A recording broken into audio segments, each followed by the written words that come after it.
వివరాల్లోకి వెళ్తే కాళేశ్వరం కమిషన్ రిపోర్ట్లో కీలక అంశాలు వెలుగులోకి వచ్చాయి. కాళేశ్వరం ప్రాజెక్టుపై ప్రభుత్వానికి 10 పేజీల్లో కమిషన్ నివేదిక వెల్లడించింది. ఏ స్థాయిలో ఎలాంటి లోపాలు జరిగాయో తెలుపుతూ నివేదికలో పేర్కొన్నారు. కాళేశ్వరం డిజైన్పై స్టడీ చేయలేదని కమిషన్ తేల్చి చెప్పింది. ప్రాజెక్టులో విధాన ఆర్థికపరమైన అవకతవకలు జరిగాయని, ప్రభుత్వ నిధులు దుర్వినియోగం చేస్తున్నాయని వెల్లడించింది. మేడిగడ్డ, అన్నారం, సుందిళ్ల ప్రాజెక్టులపై కేసీఆర్ నిర్ణయం తీసుకున్నారని సపోర్ట్లో వెల్లడించారు. రిపోర్ట్లో వాపోస్ నివేదిక తొక్కిపెట్టారని, 9 హిట్లలో నీటి లభ్యత లేదని సమర్థించుకున్నారని చెప్పారు. 9 హట్టి నుంచి మేడిగడ్డకు సైట్ మార్చడంలో నిజాయితీ, చిత్తశుద్ధి చూపలేదని కమిషన్ తేల్చింది. బ్యారేజీల నిర్మాణం ప్రాథమిక అనుమతులకు కేబినెట్ అనుమతి లేదని కమిషన్ నివేదికలో తెలిపారు.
కాళేశ్వరం కమిషన్ రిపోర్ట్లో కీలక అంశాలు వెలుగులోకి వచ్చాయి. కాళేశ్వరం ప్రాజెక్టుపై ప్రభుత్వానికి 10 పేజీల్లో కమిషన్ నివేదిక వెల్లడించింది.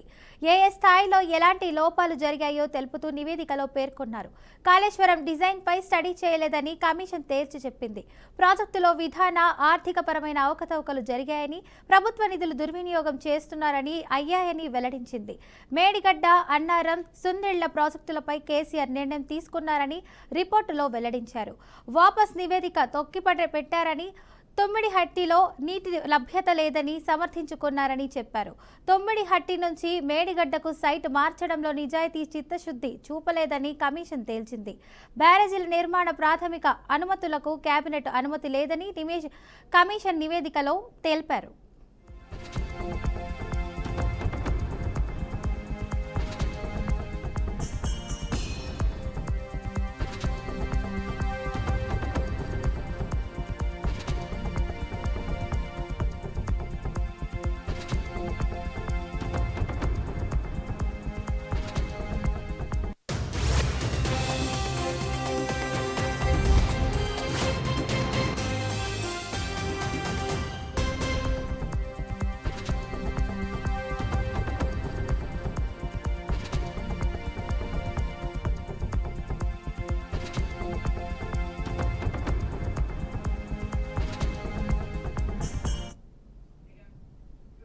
కాళేశ్వరం మీద రోజు ఏడ్చే కాంగ్రెస్ నాయకులకు ఈ వర్షాకాలంలో కూడా కాళేశ్వరం ఏ దిక్కయిందని బీఆర్ఎస్ ఎక్స్లో పోస్ట్ చేసింది. కాళేశ్వరం ప్రాజెక్టు కూలిపోయిందని, ఆ ప్రాజెక్టుతో నయా పైసా ఉపయోగం లేదంటూనే నిన్న కాళేశ్వరం పంపులు ఆన్ చేశారని ఎద్దేవా చేశారు.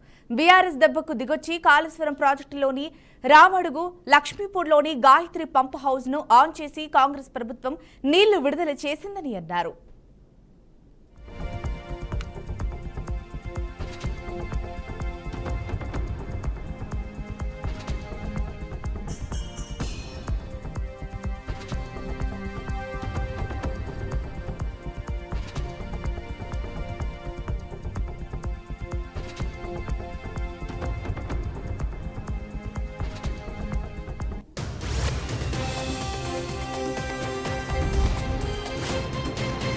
మాజీ మంత్రి అనిల్ కుమార్ యాదవ్ పోలీసు విచారణకు హాజరయ్యారు.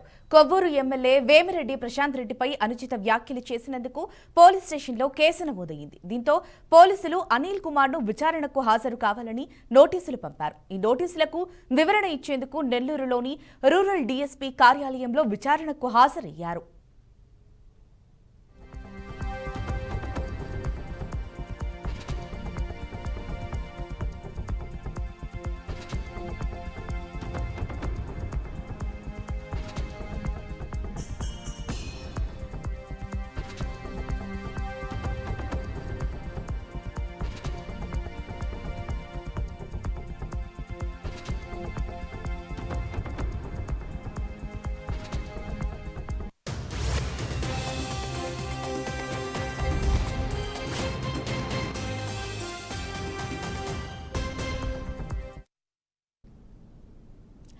తిరుమల శ్రీ వెంకటేశ్వర స్వామి వారిని పలువురు ప్రముఖులు దర్శించుకున్నారు. వీఐపీ విరామ సమయంలో కర్ణాటక గవర్నర్ థవర్ చంద్ గెహ్లాట్, ఒడిశా గవర్నర్ కంభంపాటి హరిబాబు, సమాచార శాఖ మంత్రి కొలుసు పార్థసారథి వేశ్వరుగా స్వామివారి సేవలో పాల్గొని మొక్కులు చెల్లించుకున్నారు.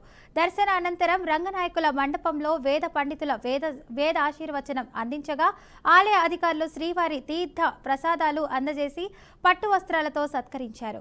జిల్లాలో అధిక వర్షపాతం నమోదవడంతో రిజర్వాయర్లన్నీ నిండి నీళ్లతో కలకలలాడుతున్నాయని మంత్రి పార్థసారథి చెప్పారు. అలాగే రైతులు కూడా వ్యవసాయం పాడి పంటలు బాగుండాలని భగవంతుణ్ణి ప్రార్థించారని అన్నారు. రాష్ట్రంలోని రిజర్వాయర్లన్నీ కూడా కలకలలాడుతూ ఉన్నాయి. మరి భగవంతుడి ఆశీర్వాదంతో వర్షపాతం కూడా చక్కగా ఉండి రైతులందరూ కూడా వ్యవసాయం పాడి పంటలు బాగుండాలని చెప్పేసి మనసారా భగవంతుని ప్రార్థించాను. అదేవిధంగా ప్రీతం ముఖ్యమంత్రి చంద్రబాబు నాయుడు గారి ఆలోచనలు ఏదైతే ఉన్నాయో, విజన్ 47 కానివ్వండి, స్వర్ణాంధ్ర కానివ్వండి, లేదా రాష్ట్రంలో ఆయన రాష్ట్ర అభివృద్ధి కోసం, రాష్ట్రంలో యువత కోసం ఏదైతే ఆయన కష్టపడతా ఉన్నాడో వాటన్నిటికి కూడా మంచి ఫలితాలు ఇవ్వాలని చెప్పేసి భగవంతుని కోరుకున్నాను. అదేవిధంగా రాష్ట్రంలో ఎక్కడ కూడా విద్వేషాలు ప్రజ్వరిల్లకుండా, ఎవరు దాన్ని విద్వేషాలు రగిల్చాలని చెప్పేసి ప్రయత్నం చేసినా కూడా అటువంటి ప్రయత్నాలన్నింటినీ కూడా భగవంతుడు అనగదొక్కాయాలని చెప్పేసి ప్రజలందరూ కూడా మంచి శాంతియుత వాతావరణంలో వారి వారి కుటుంబాలు చల్లగా ఉండాలని చెప్పేసి భగవంతుని ప్రార్థించాను. తిరుమల శ్రీ వెంకటేశ్వర స్వామివారిని సినీ నటుడు సూర్య దర్శించుకున్నారు. కుటుంబ సభ్యులతో కలిసి స్వామివారి సేవలో పాల్గొని మొక్కులు చెల్లించారు. దర్శనం అనంతరం రంగనాయకుల మండపంలో వేద పండితులు వేదాశీర్వచనం పొందారు. ఆలయ అధికారులు శ్రీవారి తీర్థ ప్రసాదాలు అందజేసి పట్టు వస్త్రంతో సత్కరించారు. ఆలయం వెలుపల హీరో సూర్యుని చూసేందుకు సెల్ఫీలు దిగేందుకు అభిమానులు ఉత్సాహం చూపారు.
యంగ్ హీరో కిరణ్ అబ్బవరం ఆయన అర్ధాంగి రహస్య తమ కుమారుడికి నామకరణం చేశారు. కలియుగ దైవం శ్రీ వెంకటేశ్వర స్వామి కొలువైన తిరుమల పుణ్యక్షేత్రంలో ఈరోజు ఈ వేడుకను భక్తి శ్రద్ధలతో సాంప్రదాయబద్ధంగా నిర్వహించారు. తమ ముద్దుల కొడుకుకు హను అబ్బవరం అని పేరు పెట్టినట్లు ఈ దంపతులు ప్రకటించారు. శ్రీవారి ఆశీస్సులతో పాటు ఆంజనేయ స్వామి అనుగ్రహం తమ బిడ్డకు ఎల్లప్పుడూ ఉండాలని కోరుకుంటూ ఈ పవిత్రమైన ప్రదేశాన్ని ఎంచుకున్నట్లు తెలిపారు. ఆంజనేయ స్వామి అంటే మాకు ఎంతో భక్తి, ఆయనకు గుర్తుగా మా అబ్బాయికి హను అని పేరు పెట్టాం. శ్రీవారి సన్నిధిలో ఈ కార్యక్రమం చేయడం చాలా సంతోషంగా ఉంది. ఈ క్షణాలు మా ఇద్దరికి ఎంతో భావోద్వేగభరితంగా మధురంగా మిగిలిపోతాయి అని ఆయన అన్నారు. పేరు పెడదామని వచ్చాము. ఇక్కడే తిరుమలలో బాబుకి ఫస్ట్ టైం పేరు పెడదామని చెప్పి తీసుకొచ్చాము. దర్శనం చాలా బాగా జరిగింది. Thank you. మూవీస్ అవుతున్నాయి అన్న. కే ర్యాంప్ అవుతుంది, చెన్నై లవ్ స్టోరీ అవుతుంది. ఈ మంత్ సెకండ్ వీక్లో ఇంకొక సినిమా ఓపెనింగ్ ఉంది. థ్యాంక్ యూ అన్న. అండ్ పేరు పెట్టడం చాలా హ్యాపీగా అనిపించింది. ఇక్కడి నుంచే అనౌన్స్ చేస్తున్నాం పేరు, తిరుమల నుంచే. పేరు హను అబ్బవరం పెట్టాము. అంటే హనుమాన్ జయంతి రోజు పుట్టాడు. ఆంజనేయ స్వామి అంటే బాగా కొంచెం, అందుకని హను అని పెట్టాను. మీ అందరి ఆశీర్వాదం ఉండాలి. పేరు హను అబ్బవరం. బాబుకి పేరు పెడదామని వచ్చాము.